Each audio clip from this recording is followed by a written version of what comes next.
More like Bitch Cassidy. And the Sundance Dick. Oh, and the Sun Kid backwards Sun is Dick. Dick Kid. Well, got him. Some Dick Kid. Some ass kid. Well, this is Bitch Cassidy and the wild bunch of dicks. Well, got him. Bitch Acidy. Bitch Acidy. That's Bitch better. Acidy and the mild bunch. Oh, and the mild bitch. the wild bitch. Hey, Ben Volchok. Hello, Lissa Dib. Welcome to Reanimates. Thank you so much for having me. Again. Third time lucky. I don't Not know really. what that means. No. No. I'm sorry that because I feel like the other two films you watched were, even if they weren't necessarily quote unquote good, they were entertaining. They were, yeah. And that is the frustrating thing about the film we're covering today, is that it is not a terribly, like, it's fine. It's okay. It's well made enough, but it is also pretty tedious. Yeah. Yeah. Well, in case it wasn't clear from those brilliant puns, so we're covering Butch Cassidy and the Wild Bunch from 2023. 2023. So very recent. Yeah. So, I mean, if you don't know much about Butch Cassidy, fine. I did realize I'm not going to go into the history of Butch Cassidy. He was one of those Western cowboy lawmakers lawbreakers guy. But I will say I was looking up Butch Cassidy after this movie, and I will say they got it pretty bang on in terms of his life. Like, a lot of the quote unquote facts are actually pretty spot on. Okay. Well, that's good at least. At least it was canon. That's the thing. There has been a lot of Butch Cassidy films. Like, obviously the famous one with Paul Newman and Robert Redford. Yeah. Yeah. But yeah, there's been a lot, which, I mean, I guess America loves its cowboys and the kind of renegades. Yeah, criminal figures of legend, I suppose. He's the American Ned Kelly. There you go. Yeah. The American Ned Kelly is Butch Cassidy. Yeah. Yeah. I mean, I guess you had because anyone else I can think of is like a gangster, like a mafia gangster, which is kind of the same thing, but in a different setting, and they have different hats. Yeah. It's Chicago cowboys. It's Chicago boys. Yeah. So this one was directed by Anthony C. Ferrante, who has done a lot of stuff with Asylum, who is the production company who did this. Most notably made Sharknado, yes, Sharknado 2, Sharknado 3, Sharknado 4, Sharknado 5. Don't know about Sharknado 6. So he is basically the head of the Sharknado cinematic universe. Yeah. He is the instigator of the Sharknado cinema. He is the eye of the storm of the Sharknado. The eye of the Sharknado. He's the eye of the Sharknado. There's got to be an instigator. He's the butterfly who caused whose the ripple in time caused the Sharknado. Oh, well, someone had to. I mean, did they? I feel like Sharknado was really the first of that type of film and it is mostly Asylum who make these movies of those kind of ironic, very low budget, deliberately shitty, very strange films. Yeah, sure. Birdemic. Yeah. Asylum, for those who don't know, they specialize in the last probably 25 years, specialize in making sort of parodies of big budget films that come out at the same time. So it's no coincidence that when you look at the films that come out, they are coming out at the same time or just after or before a similar film with a very similar premise with an unbelievable amount more money. Well, so hang on. So what was Sharknado in response to? I don't know if Sharknado specifically was, but they've a lot of their films come out at the same time. So, there's been exorcist-y movies that tend to come out, or there's a haunted doll movie that comes out around the time of Annabelle or something like that. Yeah, there's there'll be a shitty Thor movie that comes out at the same time as the big Thor movies, things like that. Okay. Is that the sequel to Ice Age? The Big Thor? I mean, I don't like Dead Air, but I feel like Dead Air. You asked me to be here. I know, and I do enjoy it. I like to torture you by pretending I don't. It sounds great. So apart from Sharknado, though, he also directed a short film, and I was fascinated to figure out what this was. A short film called Para-Homeless Activity. Oh, no. That's not even a good pun. No. What do you mean? Para-homeless activity. I assume homeless ghosts. It's or ghosts either of homeless people. Yeah, it's either some people think that there's ghosts in their house and it turns out it's just homeless people have broken in, or it's homeless people who have ghosts haunting them. Yeah. Or none of the above. Have you seen? You haven't seen it? No, of course judging not. by this. I don't think anyone has apart from Anthony C. Ferrante. Okay. But to be honest, I'm just mostly annoyed at the pun. It's terrible. Yeah. It's terrible title. What would you call it? I guess you'd have to know what it's about. It depends what the plot is. If it's ghosts of homeless people or if it's ghosts haunting homeless people. Okay, well, what would you call it if it's ghosts of homeless people? Hobos. Oh no! See, that's the thing. Most of the names that you would do are kind of like mean names for homeless people, which I don't like. Just don't make films making fun of homeless people. That's probably the easiest way to. I genuinely am, and it might be because I'm primed for this, but genuinely anything I can think of cannot top para homeless activity. That's why he's the man. That's why he's the man that gave us Butch Cassidy. And it was written by Jeff Mead, who is in this film. Okay. He plays Kid Curry. Great. Okay. Another grizzly face. Yeah, good face. Probably the reason that that actor looks like that is because he started out as a stuntman. Oh, cool. Yes. I also would say what's weird is that even though that actor in particular, I feel like even though he started out as a stuntman, I feel like he's one of the better actors. Yeah. He's got a certain gravitas. Grab that ass. No, I won't.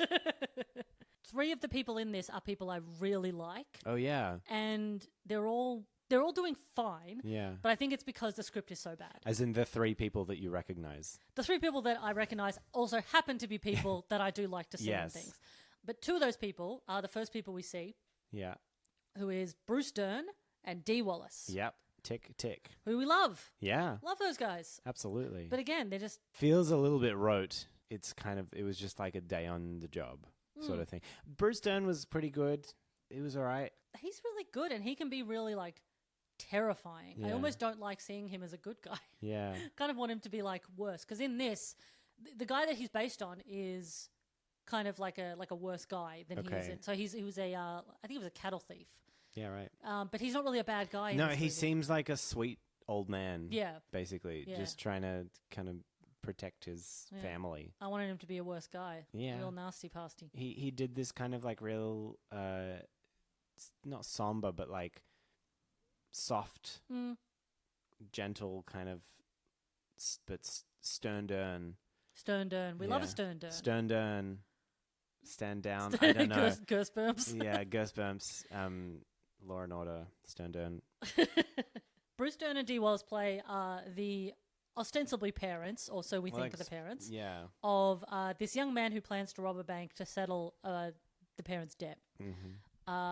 It turns out that's not really his parents. I mean, if you know anything about the Butch Cassidy... They're his adoptive parents. Yeah, sort Foster of adopted. Parents. Yeah, he just kind of... the story is he ran away from home when he was a teenager, which is true, and he just lived with this couple and they sort of took him on as their own.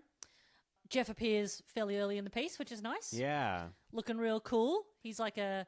Well, he's dressed like a sheriff, but he's a detective. Yes. He's a Pinkerton. Which... I didn't know anything about the Pinkertons. Yeah.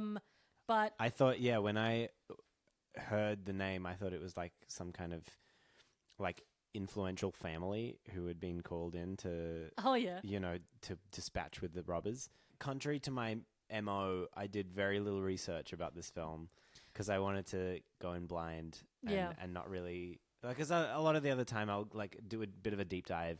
I'll be like, oh yeah, this is this is that. Yeah. But I'm like, I don't know if I can be bothered with this particular film, and B, I don't know. I thought I'd give something new if for a change, just for a shot. Well, you've got me leading you down the river Styx of this. That's exactly right. Of this particular world. So the Pinkertons, I did a little bit of reading. I mean, they've been going for 1 million years, so it's a very long history. Wow, older than the dinosaurs. Yeah, there were dinosaurs. Oh, wow. There were dinosaur detectives. I'd watch that.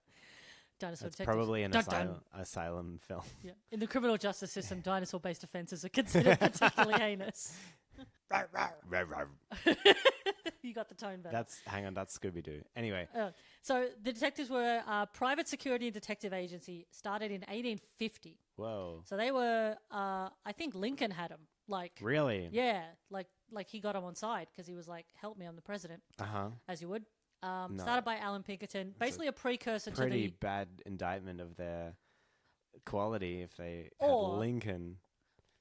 Or is it a testament to how good of a murderer John Wilkes Booth is?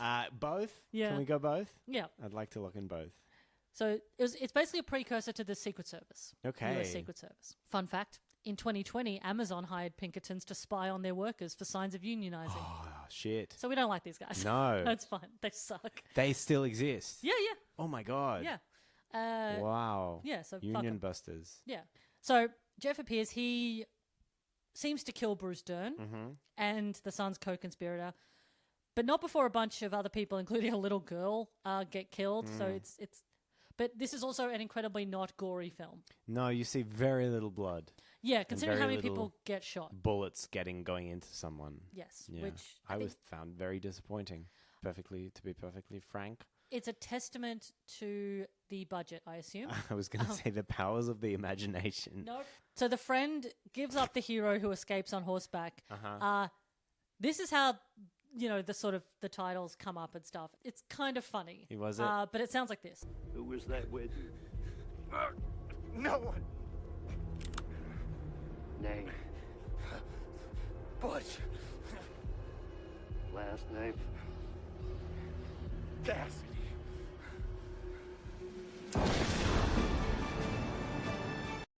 I mean, look, that's kind of fun. That's was Tarantino-y. Okay. Oh, sure, yeah, I suppose.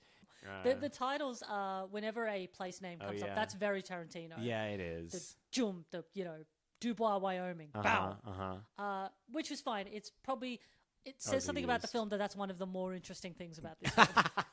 Is the way you know where you are. Yeah, the titling system. I mean, pretty much. So we've got Butch, played by Ross Yergel. Don't know how you pronounce that. I'll take your word on that. Going to assume. So we cut to 5 years later. There's a $4,000 reward. I don't know how much that is in 1880s money. I also don't know. I was looking at that being like, is that a lot of money? But considering, you could get a horse for a big gold coin or whatever it was, I feel like $4,000 is $100 grand. He bought a ranch for a very small stack of money. Yeah, and I guess this is before the decimal system, so it's you can't even really. Yeah, you don't know how many zeros there were. Yeah, they could have been making their own zeros back then. That's right. It was the Wild West. It was the Wild West. Make your own zeros. So we've also... That's the slogan of the Wild West. Come to the Wild West. Make your own zeros. Yeehaw! That's also coincidentally the slogan of Asylum Pictures. Yeah. Just write yourself a big check. I just meant the quality of the film. Yeah, true. Sorry to Anthony C. Ferrante and Asylum Pictures. No, you're not. And don't be. No, they know what they are. No, do you know what? They go out there. They're making movies. I don't make movies. No, it's true. I mean, look, it's they know what they're doing. They know they are making low budget films that are sure. Yeah, and there is a lot of films that are, because in between a lot of the horror and sort of crazy animal pictures and stuff, they do a lot of quote unquote normal stuff. So they do these westerns. They do. They've done a few Christmas movies. Oh yeah. It's part and parcel of a production company. Sure. Sorry, I retract my denigration. It's fine. So we also meet Esom Dart, a.k.a. the Calico Cowboy. Yeah, I don't know what that means. They don't reference any of these nicknames. Calico. Yeah, I don't know. I could only assume that it's some kind of a reference to his skin color. Calico's isn't Calico a type of cat? Yeah, but isn't it to do with the color of the cat? Yeah, but Calico cats are orange, aren't they? They're never orange. Mind. They're orange and white. Okay, well, never mind. Played by Josh Horton. We've got Elsie Lay, aka McGinnis. Played by Alex Knight. This feels terrible. AI generated. But a lot of these are real. Are they? They're the real names of his wild bunch. I think pretty much all the wild bunch are real, and there was actually more that they didn't include in this film. So hang on, because there's also the film The Wild Bunch by Sam Peckinpah. Actually, I think came out in a similar time to the Paul Newman, Robert Redford, Butch Cassidy and Sundance Kid. I can't remember if if the Wild Bunch had Butch Cassidy and the Sundance Kid in it. I feel like it didn't. I feel like maybe it was just the Wild Bunch, a coincidental nickname, the Wild Bunch. Could be. The Wild Bunch, I don't know. I don't think Butch assembled them. Okay. I think they were just a sort of ragtag motley crew. Yeah. Like that band. Iron Maiden. Jobbing actors. Yeah. Who else we got? Ben Kilpatrick, a.k.a. the tall Texan. He does not have a Texan accent in this. Is he particularly tall? Not even particularly tall either. So that's a lack of imagination. That's a stretch. One of them ironic nicknames. Oh, sure, yeah. Like Jason Coviello plays him. Laura Bullion, a.k.a. Bella Rose. Again, kind of an unimaginative name. I think they just wanted a name for a girl. Woman, yep. Yeah. The actress playing her is a woman by the name of Ginger T. Rex. Amazing. Love that name. What a name. That is such a fun name.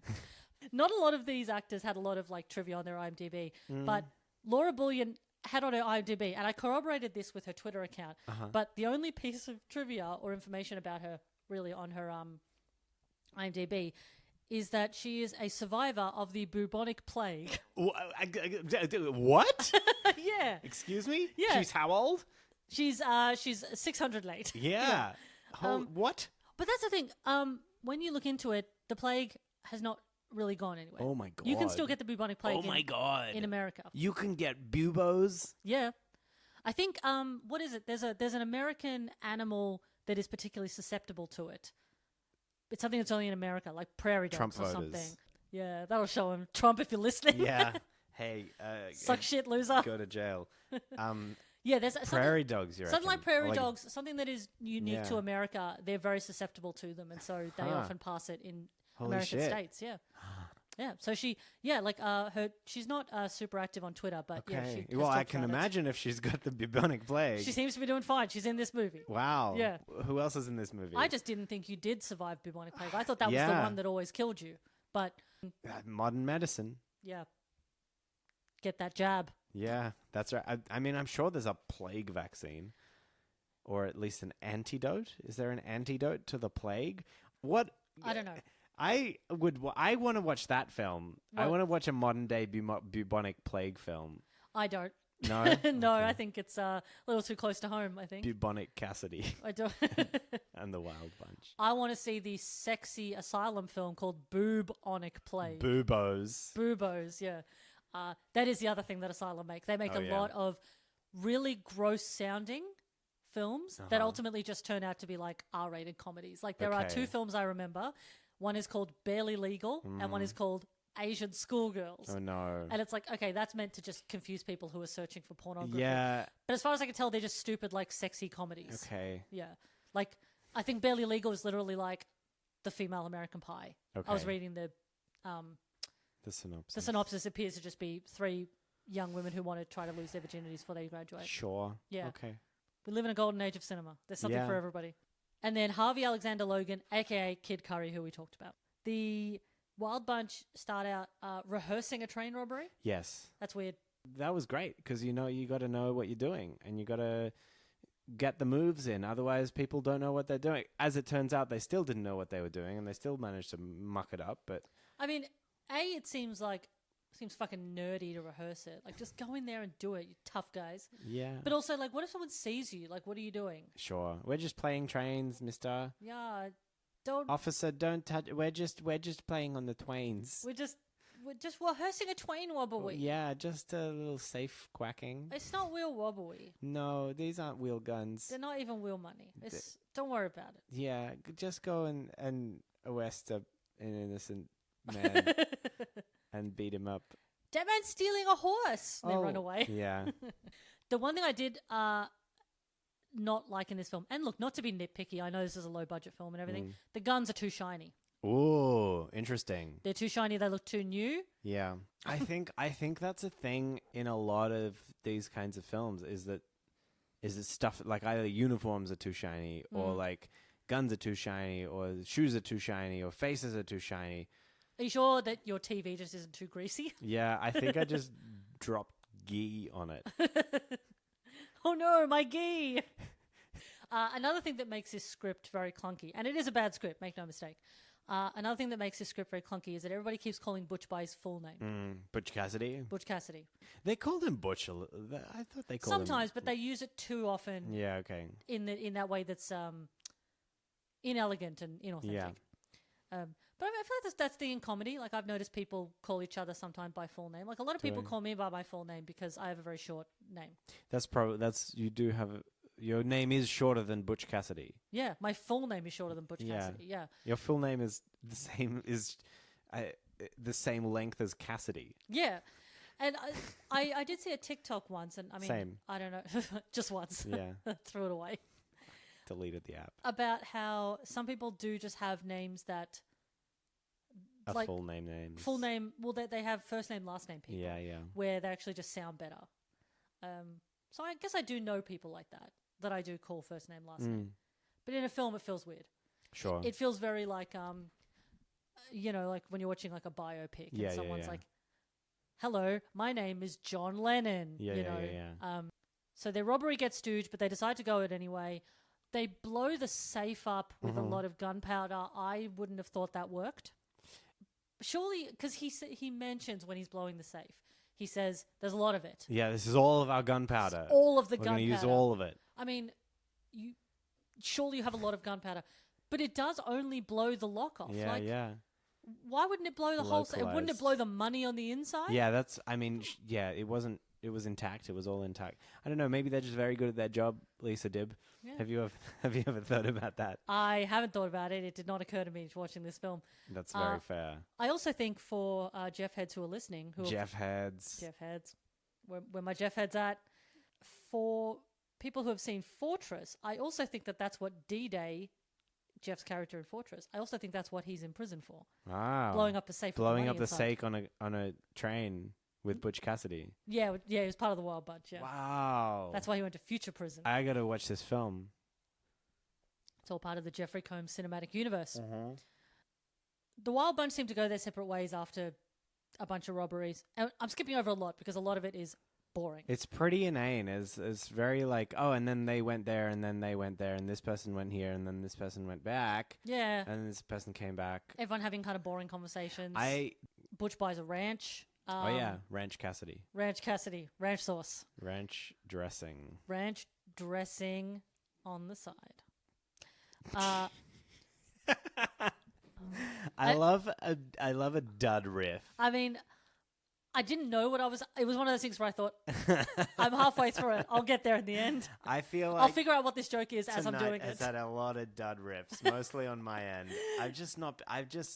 Honestly, this film is... I watched it not too long before this recording, and it's sapped me dry. It's all right. We can do this. We can do it. So Isom is arrested and then murdered by this renegade sheriff that Jeff, who's playing a guy called Charles Siringo, real guy, hired to join the Pinkertons. And this other chef, Mr. Horn, he's crazy. He's fucking nuts. He's got a bloodlust. He's real quick with his trigger. He kills most of the people that die in this film. Yeah. He's just like real fist happy, trigger happy. He sucks. He's awful. Yeah. Just violent man. So, if this will help, Ben. Yes. If this will help if this will help inspire you a little bit. Okay. We're going to play a game. Sure. I think this is a great spot for a game. Yeah. If only the film broke in about the first third. Yeah. And like, okay, viewers, now we know you're bored of this. Let's play a game. What game are they pling? I don't know. Is it in movie or is it cutting to something completely different? Do you know what? I'm now imagining those DVD games where you had to... Do you remember that? There were like DVD extra features sometimes, which were like a game. I think there's one of those on the DVD for... Inglourious Bastards, because I finally went through the special features of the Inglourious Bastards Blu-ray the other night. And there's a bunch of trivia, and there's also a trivia game. Yeah, right. Well, it's exactly that kind of thing. Cute. Where it's like, and I swear I remember these kinds of. I couldn't tell you what I've seen this on, but it is like, and you use the arrow keys on the remote to play it and stuff. You know, this surprising no one. I'm obviously a big fan of physical media. Yeah. And I still love all those things you get on Blu-rays and DVDs. I don't know how often you get them now. There was the Shrek, like American Idol kind of thing. I think it was on Shrek 2, maybe. That there was like a... Pretends he doesn't remember. No, I genuinely... I think it was Shrek 2. Yeah. But yeah, I love an audio commentary. Yeah, absolutely. I mean, I know that it takes time and stuff, but... Just do it. Nerds like us will buy them and listen to it. This is the thing. I don't think I would buy, or even like borrow from the library, but definitely not buy a DVD or a Blu-ray that doesn't have any special features. Be it behind the scenes, like that's enough for me. But like if it's just if your special feature is it's got a DVD menu and it's got subtitles, that's not that's not a special feature. Give me the behind the scenes, give me the director's commentary, give me the cinematographer's commentary, give me the like archival stills, give me the costume design sketches, all of that. Yeah. But I otherwise like I'll just download it. I mean, or find it on the internet. Like what's the difference? Yeah. Like what impetus do I have to not like download this if there's nothing else on it? Like I do love though when you get like a really shitty Blu-ray from like maybe the early 2000s or the late 90s, and it's like the extras is like pictures from the film that you just watched. Oh yeah, like just stills from the film. Not even behind the scenes stills, just stills. Publicity shots. Yeah. Gallery. Or gallery or like cast bios. Oh, the cast bios. Yeah, it's like filmographies. So pointless. Give me bloopers or give me death. Yeah. All right. Game. Okay, let's play a game. Okay. So basically I'm going to give you a bunch of titles that may or may not be Asylum films. Okay, great. Okay. So, we've talked about the kind of movies that Asylum does. Sure. So, think about that. Is it just true or false? Okay. A snow globe Christmas. Sure, true. Why not? That is true. Great. A cynical TV producer gets magically transported to the world inside a Christmas snow globe. True. Yes. Okay. Yeah, that's the plot of it, yes. Oh, I thought that was another title. No. Okay. That's the plot of a snow globe Christmas. Great. Yeah. A snow globe Christmas. Yeah. Yeah, it looks garbage, I've but already most forgotten Christmas it. films are. Yeah. Uh-huh. Apocalypse Pompeii. True again. Yes. Is it? Yeah. Is it? Yeah, so it is what it sounds like. AD 79. No, it's modern Pompeii. Is it? Yeah. Oh, so it happens again. Yeah. Really? Yeah. That's hilarious. Oh no, not again. Vesuvius. Vesuvius. Too furious. Oh no. Too Vesuvius, too furious. I feel like it's so close. All right. Number 3. Bitch Safari. Do you know what? I feel like the twist is they're all going to be true, but I'm going to say false for this one. Fuck, yes. Okay. Yeah, that was false. They wouldn't put the word bitch in a title, surely. Look.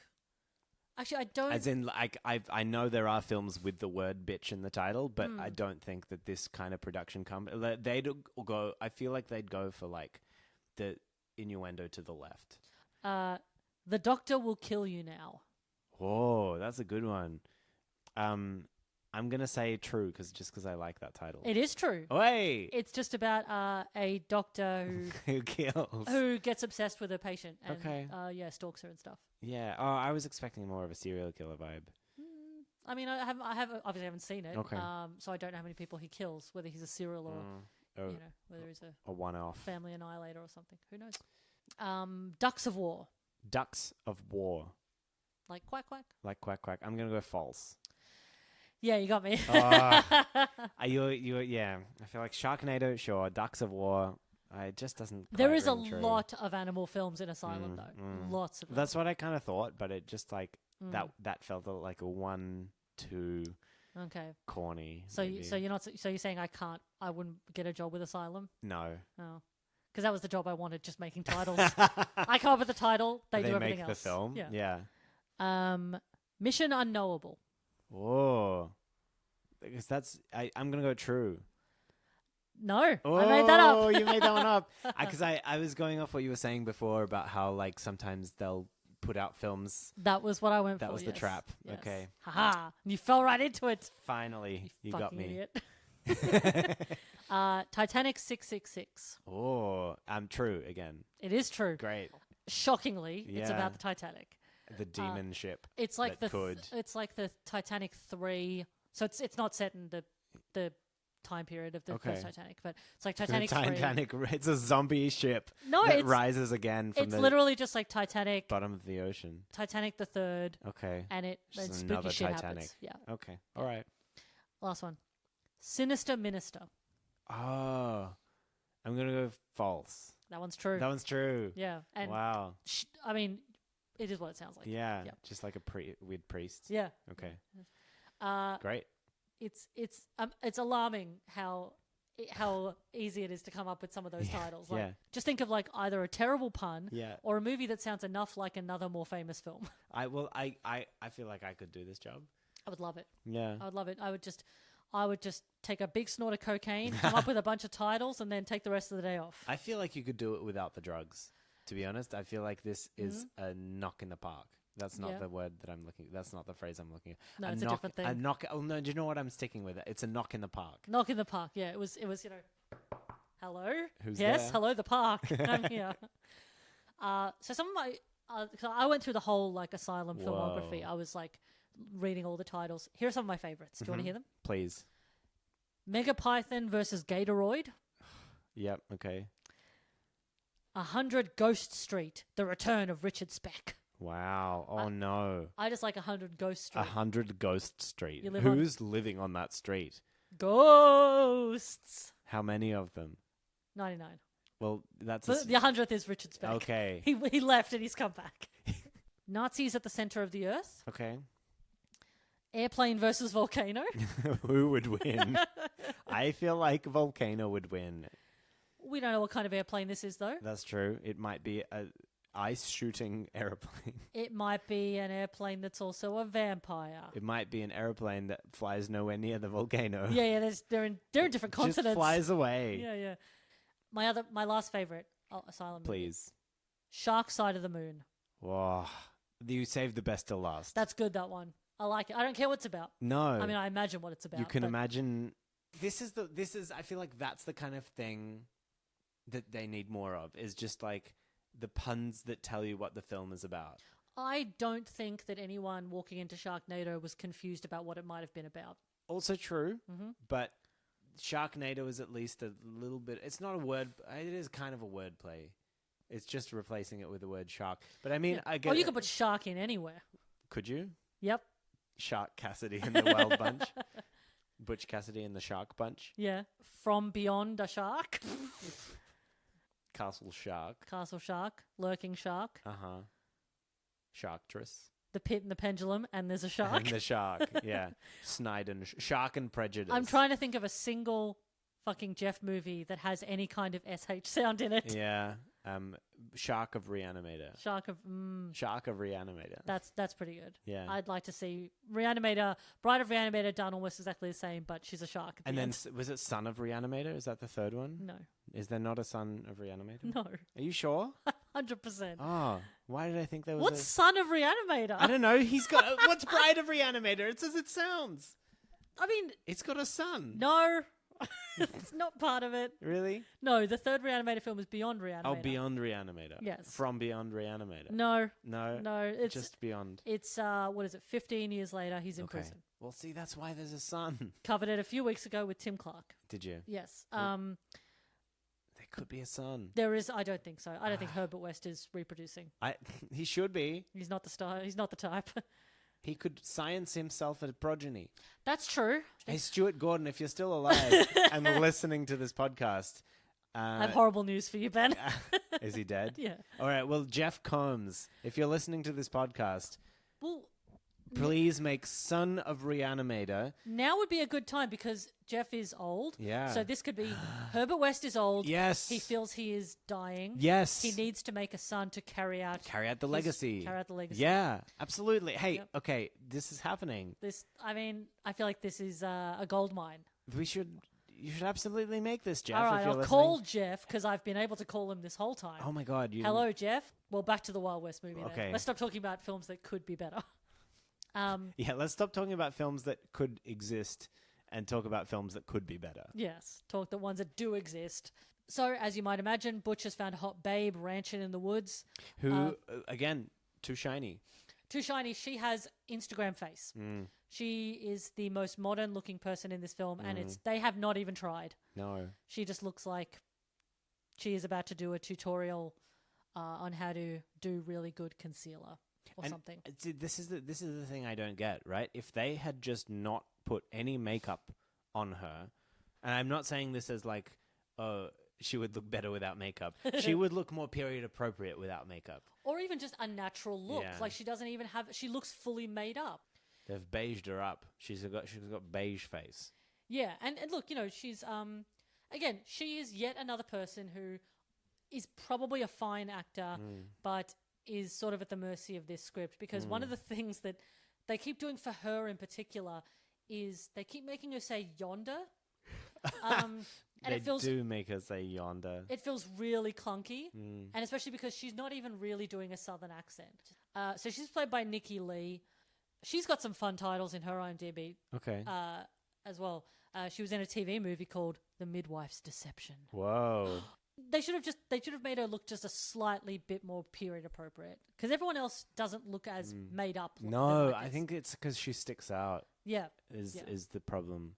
It's like period appropriate, but also setting appropriate. Like if she's like, she owns a ranch, you know, she knows how to build a fence or whatever. Yeah. It's not to say that you can't do that with a full face of makeup, but you're gonna get some dirt on it. She's too clean. Yeah. Everyone's too clean in this. And the guns are too clean. Everything's too clean. Siringo and Horn. Siringo style. I wonder how often he got that. Probably not, because probably not at all. The Beatles hadn't. Yeah. Hi, I'm John Lennon. So they become like this buddy cop killing spree. Yeah. And Siringo keeps trying to stop the other guy. He's like, "Oh no!" And then he's just like, "Bam, bam, bam!" And it's like, "Oh, you kooky guy." Yeah, he does. There is a few times where Siringo's like, "No, maybe don't kill this guy," and then Horn's like, "I'm gonna. I really want to. I love killing so much." And then Siringo's like, "Well, he had to kill him, I guess." Okay, next. Yeah, we're gonna go and talk to someone who we need information out of and kill them anyway. Yeah.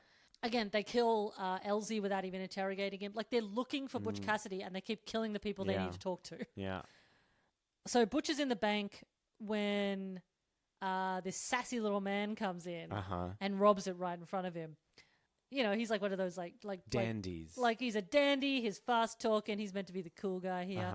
When he goes to chase it, this sassy little man with the soul patch, played by Yeeeeeee Van Over, I have to assume that's how it was pronounced, reveals his name is Harry Longabore, or the Sundance Kid. The Sundance Kid. I didn't look up what the origins of Sundance are. I don't know if that's a popular nickname for people. The Sundance Film Festival was founded by Robert Redford in homage to his character. Oh, really? Yeah. Oh, that's interesting. I didn't know that. There you go. That's genuinely interesting. I didn't know that. Fun fact. Yeah. Took his nickname from the town of Sundance, where he was imprisoned for his first and only time for stealing a horse. Riding away on a house. Hey, I mean, they call it a driveway. Yeehaw. Why isn't this horse moving? Yeah. Just sitting on the roof. Yeah. Whipping the tiles. Being like, move, damn it. He also turns out to be the husband of the hot Instagram face rancher. Yes. So her name is Etta. This is Harry. Etta Place. Is that her actual name? I believe so. Okay. Siringo eventually catches up with Alice D. Wallace, who is Butch's mum, and he has this great little monologue, which I really like. Mm-hmm.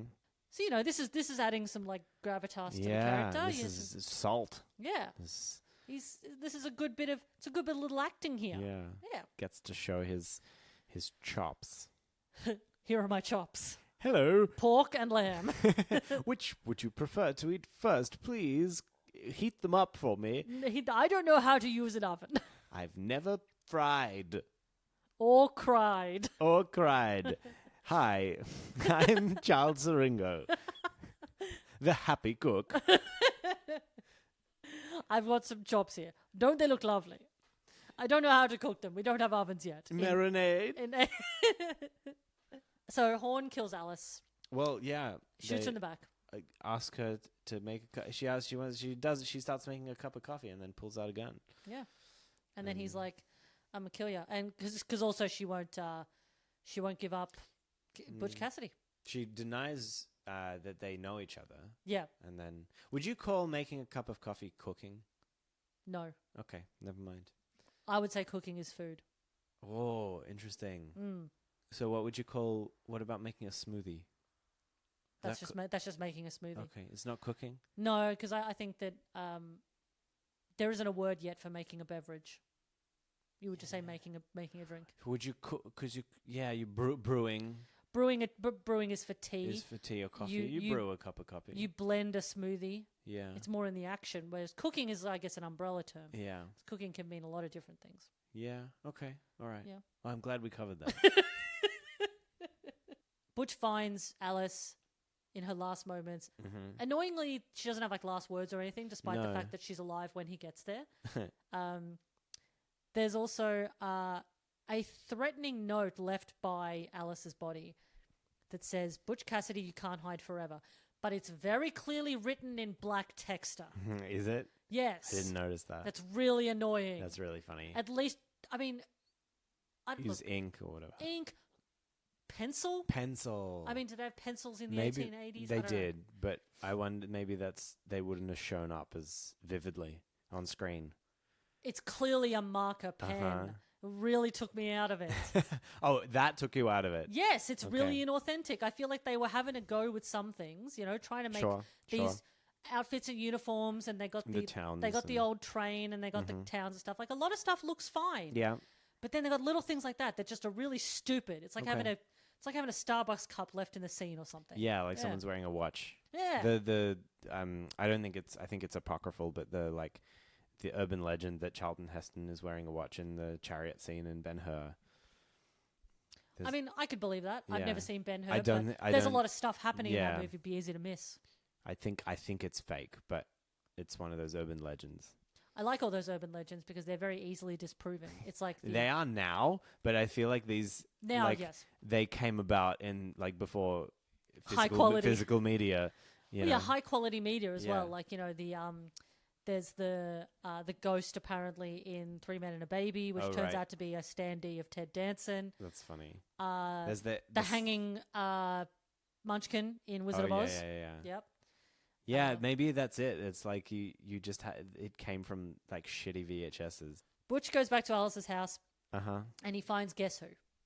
Bruce Dern. Really? And did they play a game of it? Yeah, they invented it a lot earlier than wow. You think. Yeah. Does your man have a mustache? Is your man wearing a hat? Is your man a cowboy? He didn't die. Plot twist. Yeah. For some reason, he was actually in prison. And then he's come back and he looks exactly the same and he's wearing the same clothes and he hasn't aged. He hasn't aged. He looks the same. He spent 5 years in prison. The same stubble. Yep, same stubble. He spent 5 years in prison meticulously trimming his beard. To be the same length. So it seems like he was in prison because they thought that he knew Butch and he wouldn't give up the name and stuff like that. The reason he comes back, it's not really clear. He just kind of gives like a little bit of a speech. Yeah. And he kind of says that he feels bad, for not being there before Alice died and stuff. But it felt kind of pointless. Yeah, because then also Butch Cassidy was like, okay, well, let's take revenge on the people who killed her. And he's like, no, I don't want to. Yeah, that's the thing. Bruce Dern's character, Mike, he's not even involved for this. Ben. Yes, thank you. So sorry. You're welcome. So that character isn't even involved for the third act, for the climax. They just brought him back for no reason to just have a little bit of like a chat. Yeah. Just dangle a false carrot in front of his face. Yeah, because it's not like Butch before this. It's not like he was like doubting himself or he was thinking, oh, maybe I shouldn't take revenge. He was all primed for revenge. On the road. And then he showed up and he was like, hey, Bruce Dern, do you want to get revenge on these guys who killed your wife and want to kill me? And he's like, nah, I'm good. Actually, I want to just stay here. I'm gonna sit here and eat some beans. Yeah. Because I was fully expecting him to be like, yeah, I've got nothing left to live for. I'm going to join you. Exactly. Blah, blah, blah. Yeah. Because he is old. Incredibly old by Western standards. Yeah. So Butch is getting the old band back together. Uh-huh. So he doesn't even feel like they're the old band. It just feels like they're the current band. It's not clear how long it's been since they were all last together. Yeah, because it all feels like the same day. Yeah. So it could be... They probably shot it all on the same day. Yeah, just walking around the same plot of land, so it could be weeks. Yeah, who knows? I don't know. But he comes... Well, no, because he comes back to Kid Curry, who's tied up the body of a sheriff that he killed. Yes. And he only killed that sheriff very recently, and it's a fresh body. Yeah. So I think it is like within a week, within a few days. Yeah. Again, not made clear. No. I suppose it doesn't matter. But so Siringo and Horn threaten Edda to get Butch's whereabouts, which means we get to see more of Sundance, who... Okay, the thing that I thought of looking at the way this actor is playing Sundance and the way they've made his facial hair and his... Kenneth Branagh? No. As Hamlet? No. You know Chris Fleming? Yeah. Very good comedian, Chris Fleming. He looks like a Chris Fleming character. Really? Yes, he looks like a Chris Fleming character or a caricature of like a guy that's into like electro swing. Sure. Yeah, like he's got this horrible little soul patch. He's like kind of a little bit fancy. A little bit steampunk. A little bit. He's the kind of guy that would like spin a coin on his finger. Oh, yeah. Idly. Kind of guy who's like way into like circus. Okay. Do you know the kind of guy I'm talking about? Yeah. Ring spinners. Yeah, it's this kind of vibe. Sure, yeah. Rides a unicycle. Yeah. A lot of waistcoats. Yeah. And again, all of these elements are fine in a person, but you put too many together and it makes a certain type of character. And it's this guy. And we all know this type of character. I think mainly it's a soul patch. It's a soul patch. That's why I think to me it screams Kenneth Branagh in Hamlet. I did for a second thought you meant Kenneth Branagh in Wild Wild West. No. Who is also very fancy little man. Well, I think maybe it's just Kenneth Branagh. He loves playing a big sort of nutty character. Yeah. Weird facial hair. Yeah, Poirot. Funny guys. Guys who are a little bit sassy. Uh-huh. I love Wild Wild West. I've never seen it. I love it.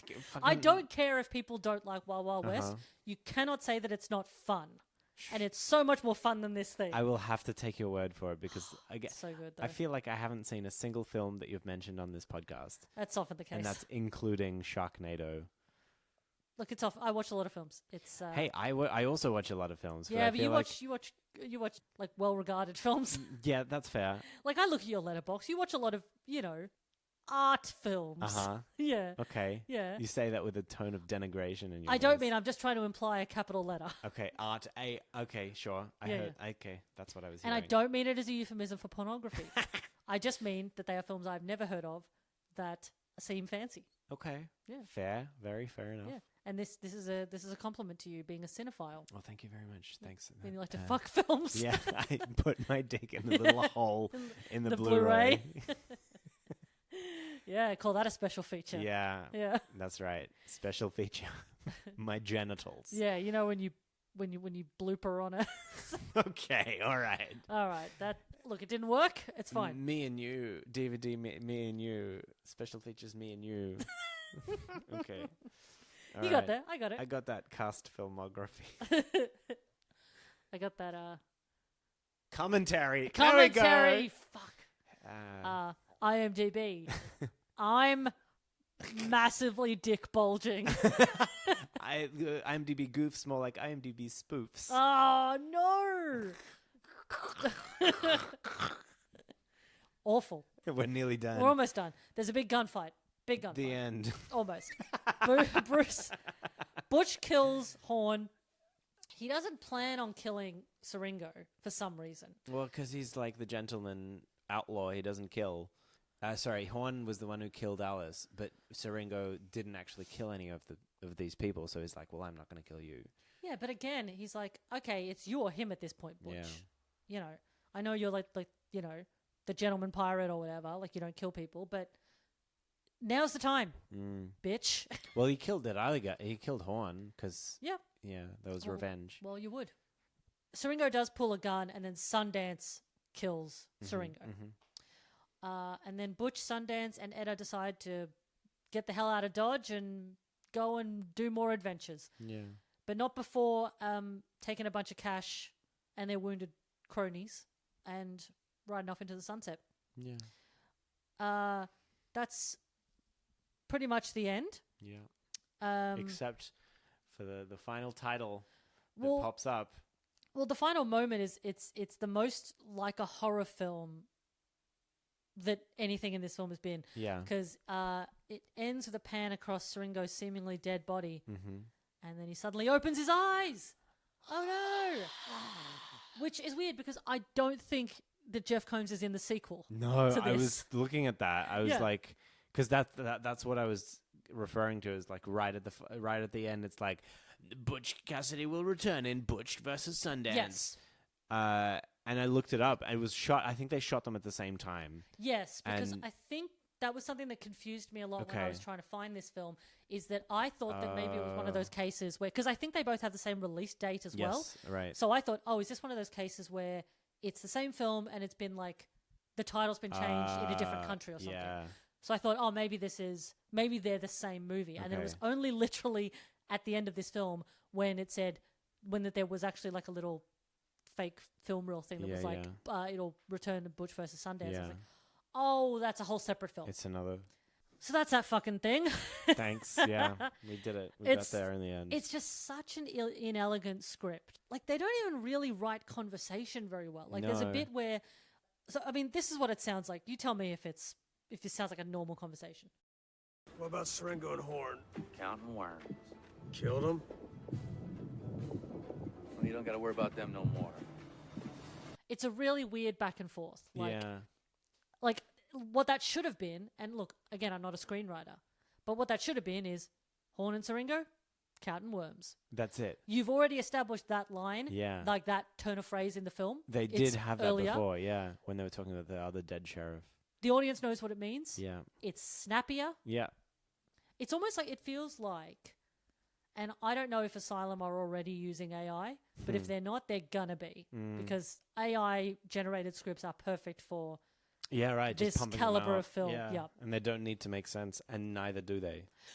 I think the first time I watched this, because I have... You've seen it twice? Well, everything I do for the podcast, I've probably already seen once at least. Because I would have watched it during the initial Jeff Movie Challenge that instigated this podcast. But hang on, but this film was released last year. So this would have been, I think I watched this in the hiatus. Okay. Between the two seasons. Yeah, the seasons. So I think that was the first time I watched it because obviously I was just like, well, I've got to watch it. Jeff's in it, obviously. And to me, this feels so... It's dry. It's dry. It's not interesting. It's not fun. No, even that final... has no personality. Gunshot. Even the final gunfight was like...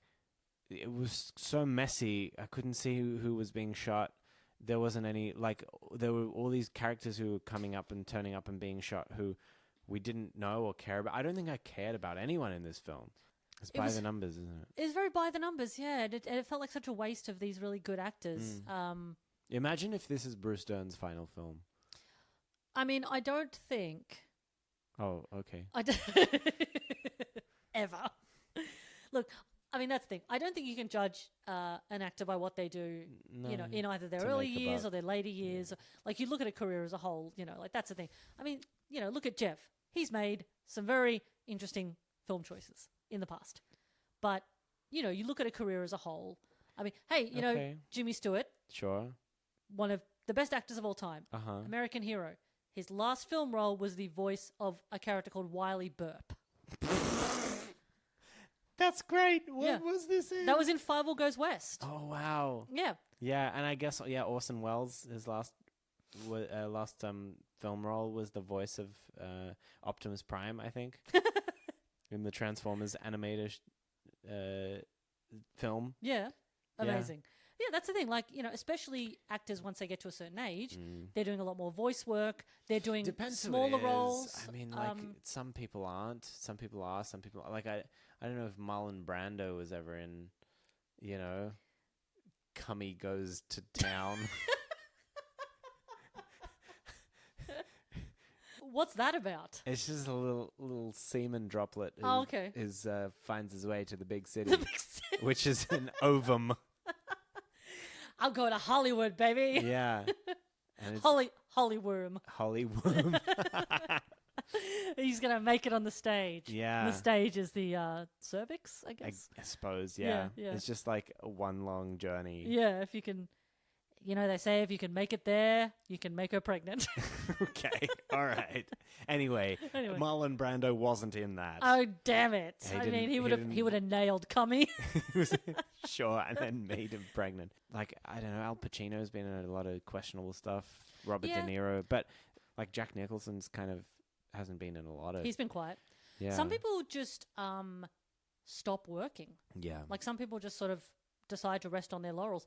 I mean, maybe like depends on the kind of career you've had previously. I mean, people like Al Pacino and Jack Nicholson have more money than God. They don't need to work. No. Jack Nicholson has the right idea. I remember seeing a quote about him. He was just saying how he doesn't have that impetus to go. He just wants to play golf and read books and stuff. Like, he's just enjoying his wealth that he's amassed. Whereas Al Pacino's like, no, I have to appear for 10 minutes in the garbage comedy, which is an absolute waste and an insult to my talent. Like, and same with Robert De Niro. I guess they got to pay for those babies. Yeah, son of De Niro. We used the phrase jobbing actors before. We kind of don't really look at them when we think about like stars, and so we kind of tend to forget that there's people out there who are just making stuff. Yeah, and that's admirable. Like, I think that we do as a society need to treat artists as people doing a job as well as making art. Yeah. Like they should have the same like rights and responsibilities as anyone else doing a job. They should be safe at work. They should have unions. Blah blah blah. But it is a job. It is hard. Even if you enjoy your job, it's still hard, and it's still a job that pays you your wage to live. And that's probably what people like. Like Jimmy Stewart, for instance. I've read a bunch of bios about him. Obviously, he worked until very late in his life, but I think that it was probably a combination of like, needing a bit of extra cash, but also just like kind of being bored. Yeah, like I think that's all he knew. His wife died, I think, about 15 years before he died. Okay, so he's just sitting around, just a lonely old man. Yeah, like, please let me a voice. Cummy. Wiley Burp, please. Wiley Burp. Sorry. It's meant to be a parody on Wyatt Earp, the famous, I think, cowboy. Yeah. Because you see, Fievel has gone west. Fievel has gone west. It all ties back to this film. Everyone goes west in the end, I think. Go west or go best. Go west. I mean, go west or get out of here. Go west or go east. Whichever one you want. And also, I think that some of the actors here were just local actors because when I looked up a few of the actors, I can't remember which ones in particular, but a few of them seem to live or be from New Mexico. Okay. So it could be that they're just like local people. Yeah. Who I just join the production. Yeah. As boring as I found this, and as tedious as it is, it's well made enough. It's shot like a film. It is. Has some good landscape footage. Yeah, good like nature shots. Yeah. Obviously where they're shooting is gorgeous. I don't know where they're filming because obviously New Mexico. Yes, but we're in New Mexico. I don't know if this is like because surely they're not building these like tiny colonial looking towns. I don't know. Maybe they've hired like a Western set or something. Yeah, like Sovereign Hill, yeah.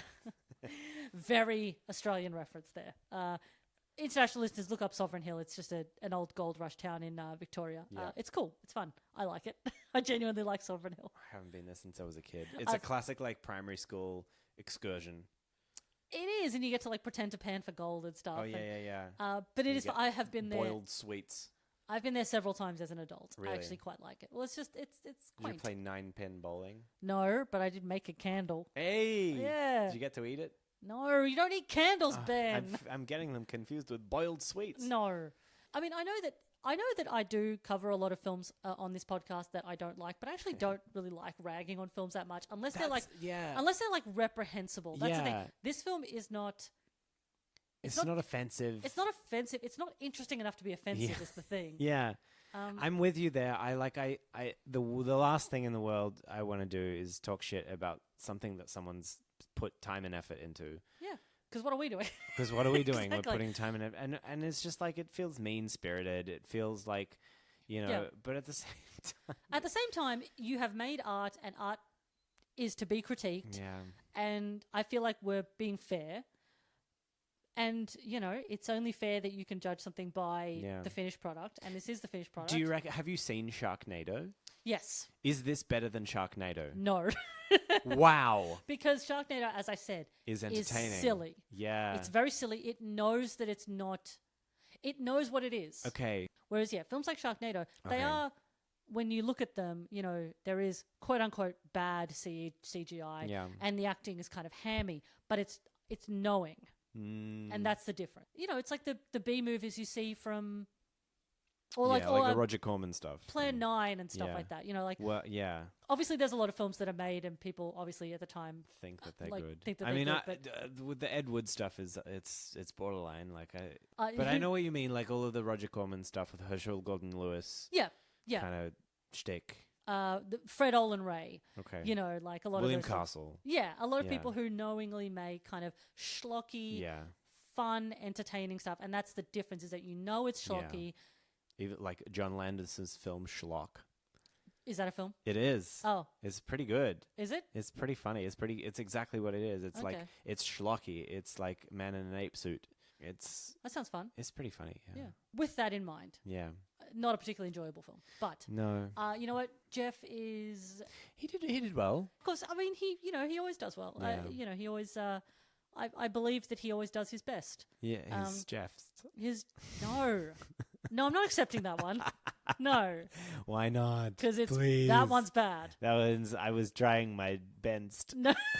All right, there you go. Yes. Okay, good. The last film I watched, and I don't know if chronologically this is correct, but the last film I watched in terms of pumping out releases was a movie called Onyx the Fortuitous and the Talisman of Souls, which I covered, I think, with Martin Dunlop. And there's a big difference. Like he's the same age in that, but he's got so much more energy in that. And I think, again, it's because big hammy script, fantasy setting, magic, fantastical realism. Mm-hmm.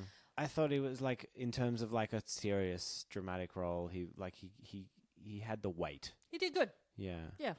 Good job, Jeff. Good job, Jeff. Good job, Jeff. Good job, Jeff. As we always say on this podcast, good job, Jeff.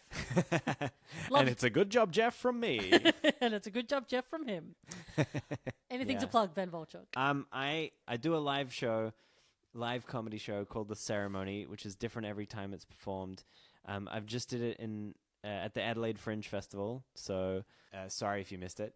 I might be doing some more shows in Melbourne, so keep an eye out. And maybe other places as well.